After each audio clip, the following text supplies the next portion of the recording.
Hey guys, it's Aimee, your golf coach. So recently we had a 400k subscriber event, like online lesson giveaway, and we've had several winners. I did like marathon lessons for them. That was an exciting new content. I have picked first place winners separately, and I'm doing more detailed, thorough lesson for them. So today's lesson is for Joe.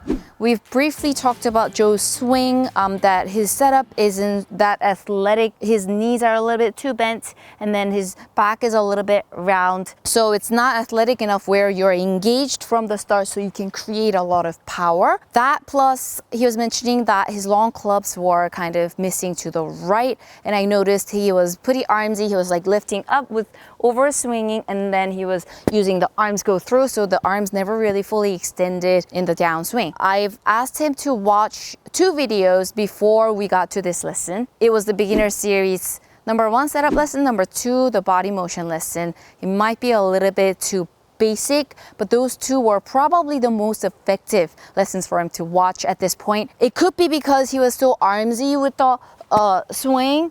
It got to the point where he didn't have to engage anything in the setup, or maybe because the body wasn't engaged in the beginning to start with, and then he became armsy because of that. We don't know, but we have to fix both. I'm sure he's worked on it. Let's go through those 2 quickly before I get to the main point in the actual lesson today. The setup is like this: grip, stance, shoulder width apart. I have a 7-iron here. So you're going to keep your knees straight. You're gonna bend from your hips. Depends on how tall you are, how lanky you are, but your head has to go anywhere between 1 to 2 o'clock.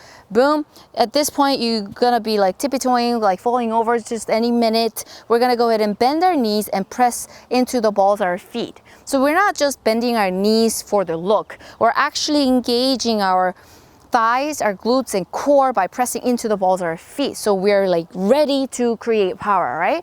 This is the athletic posture we want. So with the back, I don't want you to arch too much or round. It's just keeping it nice and straight, neutral, bent over. You're gonna feel a lot of pressure in your core and your back to keep it in that position.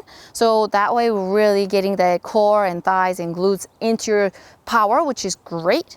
And then when you're turning, we're keeping that posture and then turning without moving the head up and down, keeping that nice and low position, which is very important. Now, I'm gonna give you a racket drill, my CoreDex theory. I'm gonna AIMEEFY for you. So I'm gonna focus on 2 spots in your swing, and this is really going to complete your athletic posture and your body turn. Okay, let's grab that racket. Ta-da! I know if you are members on my website mpswing.com, you have probably seen my CoreDex series. I get a lot of great feedbacks on that series. We're focusing on using the core and your trail index finger, and you've probably seen this drill if you have done that. So you're gonna grip the tennis racket in your trail hand. Your lead hand goes behind your, small of your back this way, so the elbow is pointing at the target. And you're gonna set up. You're gonna use the elbow to make sure you're rotating your body in the backswing. And once you rotate and the elbow is pointing at where the ball would be, or if you're not that flexible as me, it might be pointing out that way, that's okay. When your shoulder hits about 90 degrees, you will feel the racket resting in your index finger, trail index finger. You feel all the weight of the racket in that finger. So it looks kind of like this. Boom, this way. Resting, okay? Resting this way. So you're turning and you're supporting the racket. And from now, the right lat is going to turn to point at that post-impact, my favorite position. If this is impact, the club head is 3 feet past the ball, it is post-impact. You're gonna straighten everything, so you're going to push rather than pull. We like the throw, not pull, okay? So we go turn, rest in the index. You're gonna turn and point at the post-impact. Guys, you probably know by this time that I emphasize on turn push because of the weight shift in the downswing. So we're gonna change that wording and go into turn push. You go turn, so your spine is center axis in the backswing.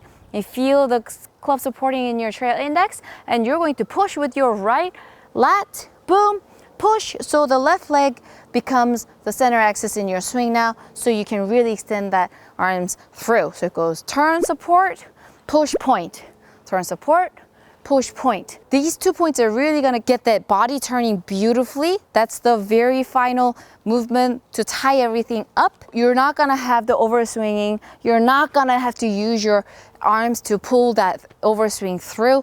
At first, it might feel like a half swing, really uncomfortable, but eventually you're gonna realize this is more effective power-wise and more consistent direction-wise as well. Now, when you are used to doing that, you're gonna do it with the club in your hands, and without the ball, you're just gonna go turn support, push point, turn support, push point. And you can tee up the golf ball to make things easier for you, and you can just go slow. Turn support, push point, turn support, push point. Okay, so you're using a lot of your back to turn push, right? Never your front of your shoulders or arms. So turn support, push point. And that's really going to get you to move your body better and really get rid of your overswing and get rid of your armsy swing, which is going to straighten out your longer clubs as well. Let me know if you have any questions before you get started with your practice. And after a while, when you feel like you're getting it going, send me your updated swing. I would love to make sure you're on the right track. Thank you so much for signing up for the 400K giveaway. For those of you who didn't win, still thank you so much for supporting. I will hold more of these events for you guys in the near future. So thank you guys for golfing with me. See you in the next one. Mwah.